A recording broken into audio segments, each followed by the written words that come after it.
ఏదో ఒక తప్పు చేస్తూనే ఉంటారు అంతే. అది మనీ విషయంలోనా, వస్తువు విషయంలోనా, మాట విషయంలోనా ఏదో ఒక రూపంలో తప్పులు జరుగుతూనే ఉంటాయి. ఇలాంటి విషయాల్లోనా ఏదో ఒకటి.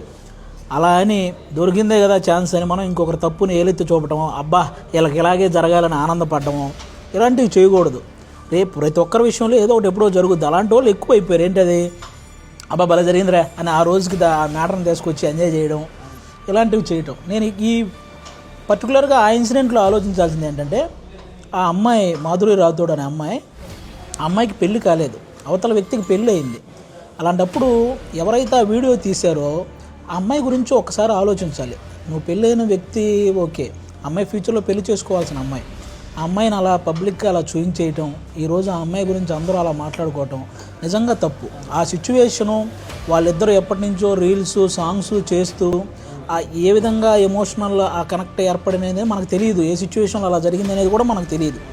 కానీ అతను చేసిన తప్పే. వీళ్ళు ఎలా ఏం జరిగింది అనేది అది పక్కన పెడితే అది పబ్లిక్ చేయడం, ఆ అమ్మాయిని పర్టికులర్గా తీసుకొచ్చి ట్రోల్ చేయటం, ప్రతి ఒక్కరూ మాట్లాడుకోవటం, ఇది నిజంగా ఆ అమ్మాయి విషయంలో చాలా బాధాకరమైన విషయం. అది ఇప్పటికైనా ఆ అమ్మాయిని ఆ దృష్టిలో పెట్టుకొని అలాంటి ట్రోల్స్ ఆపాలని. తప్పులు అన్నాక ప్రతి ఒక్కరి విషయంలో ఏదో ఒక రూపంలో జరుగుతూ ఉంటాయి కాబట్టి మనం ఇంకొకరి తప్పుని ఎంజాయ్ చేయకుండా ఆలోచించాలని మనస్ఫూర్తిగా కోరుకున్నాను. అంతే శాంతి. ఈ రోజుల్లో ఎవరికి ఎంత చెప్పినా ట్రోలింగ్ అనేది కామన్ అయిపోయింది శాంతి. అది తీసుకునే దమ్ము కూడా ఉండాలి. నేను అలాంటి 100 రకాలుగా ట్రోల్ చేసుకొని నేను పడుచుకోను. ఎందుకంటే నాకు వాళ్ళ వల్ల రూపాయి రాదు, రూపాయి పోదు, కాబట్టి నేను వాళ్ళని పడుచుకోను.